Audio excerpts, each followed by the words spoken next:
کوئی بھی انسان جس کے پاس تھوڑا بھی عقل ہے وہ فوراً پہچان لے گا کہ اس میں کچھ گڑبڑ ہے، کیونکہ ورس نمبر 6 میں اس کی بیماری کا علاج ہے۔ ورس نمبر 6 سورہ توبہ سورہ نمبر 9 آیت نمبر 6 میں اللہ تعالیٰ فرماتے کہ اگر مشرک، اگر کافر، اگر آپ کے دشمن امن چاہتے ہیں تو انہیں صرف چھوڑ مت دو، لیکن ان کو حفاظت کے ساتھ ایسی جگہ پہ لے جاؤ جہاں وہ محفوظ ہے۔ escort them to a place of security۔ دشمن کو صرف چھوڑو مت، ان کے ساتھ جاؤ اور ایسی جگہ پہ انہیں چھوڑ آؤ جہاں وہ محفوظ ہے۔ آج کے تاریخ میں کتنا بھی دیالو سپاہ سالار، اگر دشمن امن چاہتا ہے کہیں گا اپنے سپاہی سے چھوڑ دو، بٹ کوئی سپاہ سالار یہ نہیں کہیں گا کہ اس کو اسکارٹ کرو، اس کو حفاظت کے ساتھ ایسی جگہ پہ لے جاؤ جہاں وہ محفوظ ہے۔ اور قرآن میں اللہ تعالیٰ یہی فرماتے ہیں کہ اگر دشمن، اگر کافر، اگر مشرک صلح چاہتے ہیں، امن چاہتے ہیں، تو انہیں حفاظت کے ساتھ ایسی جگہ لے جاؤ جہاں وہ محفوظ ہے۔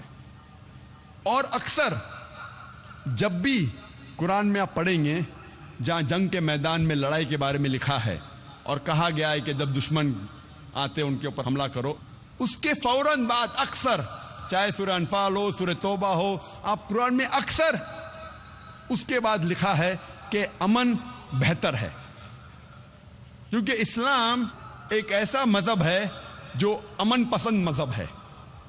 امن ہمیشہ بہتر ہے۔ تو میڈیا اکثر آؤٹ آف کانٹیکس حوالہ دیتی ہے اور اسلام کو بدنام کرتی ہے۔ پہلے نان مسلم ہو۔ میرا نام راج کمار ہے جی۔ میں ایک چھوٹا سا ویاپار کرتا ہوں۔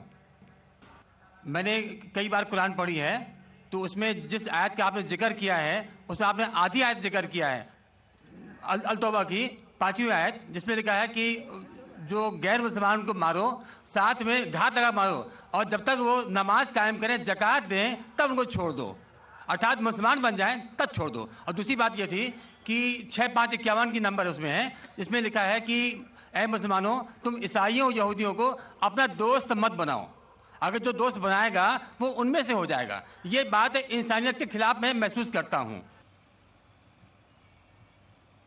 بھائی صاحب نے سوال کیا کہ میں نے جو آیت کوٹ کی سورہ توبہ سورہ نمبر 9 آیت نمبر 5 کی، وہ آدھی آیت کوٹ کی، اس میں لکھا ہوا ہے کہ انہیں جب چھوڑ دو جب وہ نماز قائم کرے اور زکوٰۃ دے۔ یہ بھی جو بھائی صاحب کہہ رہے، پوری آیت کا میں حوالہ دیتا ہوں۔ اگر آپ پوری آیت پڑھیں گے تو آپ کو صحیح پس منظر ملے گا۔ جیسے میں نے کہا تھا میری تقریر میں، حوالہ تو دیا، آیت نمبر 5 میں لکھا ہے سورہ توبہ سورہ نمبر 9 میں کہ اللہ سبحانہ و تعالیٰ مشرکین مکہ کو 4 مہینے کا وقت دیتے سدھرنے کا، ورنہ اعلان جنگ۔ اور جنگ کے میدان میں لکھا ہوا ہے کہ جہاں بھی آپ مشرکوں کو پائیں گے ان کا قتل کرو، wait for them in every stratagem of war, ان کا انتظار کرو اور میدان جنگ میں ان کا قتل کرو۔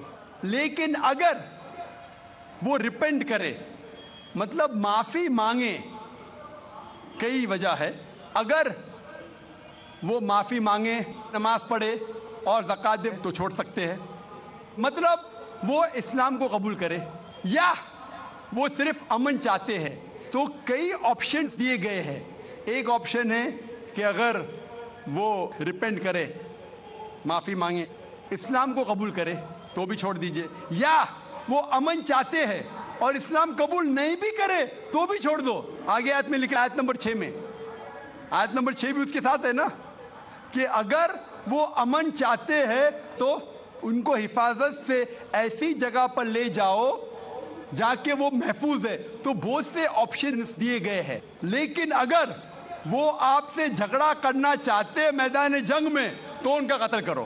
اگر جھگڑا کرنا چاہتے تو قتل کرو، اگر جھگڑا کرنا نہیں چاہتے ہیں، بولتے امن چاہتے تو چھوڑ دو، اگر وہ معافی مانگتے، اسلام قبول کرتے پھر بھی چھوڑ دو۔ تو کئی آپشن دیے گئے ہیں۔ یہ کہنا غلط ہے کہ وہ اسلام قبول کرے تو ہی چھوڑو۔ کئی آیتیں آپ کو کانٹیکسٹ میں پڑھنا چاہیے، پھر سے آپ صرف ایک پارٹ آف دا ورس نکالیں گے اور کوٹ کریں گے، لوگ کو پھر سے غلط فہمی ہوتی ہے۔ تو یہ صحیح جواب ہے کہ بہت سے آپشن دیے گئے ہیں۔ اور سب سے زیادہ بدنام لفظ اسلام اور قرآن میں جو موجود ہے، جو میڈیا جو سب سے زیادہ بدنام کرتی ہے آج کی تاریخ میں، وہ ہے لفظ جہاد. اور میڈیا ایسا پیش کرتی ہے کہ جہاد کی معنی کیا ہے. میڈیا کہتی ہے کہ جہاد مطلب کوئی بھی مسلمان جب جنگ کرتا ہے کوئی بھی وجہ سے، چاہے اپنی ذاتی وجہ ہو، چاہے پیسے کے لیے ہو، چاہے پاور کے لیے ہو، چاہے طاقت کے لیے ہو، چاہے علاقے کے لیے ہو، کوئی بھی وجہ سے اگر مسلمان لڑتا ہے اسے کہتے ہیں جہاد.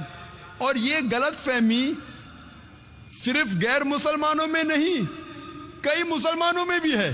میڈیا اسے اتنا عام کر چکا ہے کہ غیر مسلمان تو چھوڑو، آج کل اکثر مسلمان بھی سمجھنے لگے ہیں کہ اگر کوئی مسلم لڑتا ہے کوئی بھی وجہ سے، چاہے ذاتی وجہ ہو، چاہے پیسے کے لیے ہو، چاہے پاور کے لیے ہو، چاہے علاقے کے لیے ہو، اسے کہتے ہیں جہاد. جہاد کی یہ معنی بالکل نہیں ہے. جہاد آتا ہے عربی لفظ جہادہ سے، جس کے معنی ہے جد و جہد، ٹو اسٹرائیو. جہاد مینس ٹو اسٹرگل.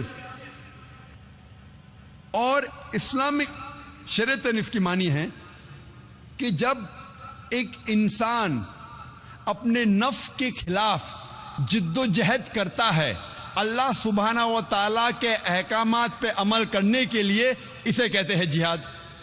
یہ افضل جہاد ہے. جہاد کے معنی ہے جد و جہد. اور اسلامک پس منظر میں اگر ایک مسلمان یا کوئی انسان اپنے نفس کے خلاف جد و جہد کر رہا ہے اللہ سبحانہ و تعالیٰ کے احکامات پہ عمل کرنے کے لیے، اسے کہتے ہیں جہاد. اگر ایک انسان جد و جہد کر رہا ہے معاشرے کو سدھارنے کے لیے، اسے کہتے ہیں جہاد. اگر ایک انسان میدان جنگ میں ظلم کے خلاف جد و جہد کر رہا ہے، اسے کہتے ہیں جہاد. اگر ایک انسان حق کے لیے اپنی جان بچانے کے لیے میدان جنگ میں ان سیلف ڈیفنس اگر جد و جہد کرتا ہے، اسے کہتے ہیں جہاد. جہاد کی معنی ہے جد و جہد. It means to strive and struggle. جد و جہد کرنا. عام طور پہ اگر ایک طالب علم، ایک اسٹوڈنٹ ایگزامینیشن میں پاس ہونے کے لیے جد و جہد کر رہا ہے، اسے بھی کہتے ہیں جہاد. یہ عام جہاد ہے. جو پہلے 4 معنی میں نے کہا وہ جہاد فی سبیل اللہ، اللہ کے راہ میں جہاد کرنا. جہاد کئی قسم کے ہیں. جد و جہد کرنے کو کہتے ہیں جہاد، لیکن اللہ کے احکامات پہ عمل کرنے کو کہتے ہیں جہاد فی سبیل اللہ. میڈیا اکثر جہاد کا ترجمہ کرتی انگریزی میں ہولی وار، پاک جنگ. جب ہم ہولی وار کو عربی میں ترجمہ کرتے ہیں پاک جنگ، عربی میں سے کہیں گے حرب مقدسہ. آپ ساری آیت قرآن مجید کے پڑھیے، ساری حدیث پڑھیے، کدھر بھی قرآن یا صحیح حدیث میں نہیں لکھا ہے حرب مقدسہ، پاک جنگ، ہولی وار. یہ میڈیا کہتی ہے جہاد کے معنی ہولی وار. اور جب تحقیق کرتے پتہ لگتا ہے یہ الفاظ ہولی وار سب سے پہلے استعمال کیا گیا تھا عیسائی کروسیڈرز کے لیے. جب عیسائی کروسیڈرز عیسائیت کے نام پہ ہزاروں انسانوں کا قتل کر رہے تھے، اسے کہا گیا تھا ہولی وار. اور آج استعمال کیا جا رہا ہے مسلمانوں کے لیے. یہ ہے میڈیا کا پاور.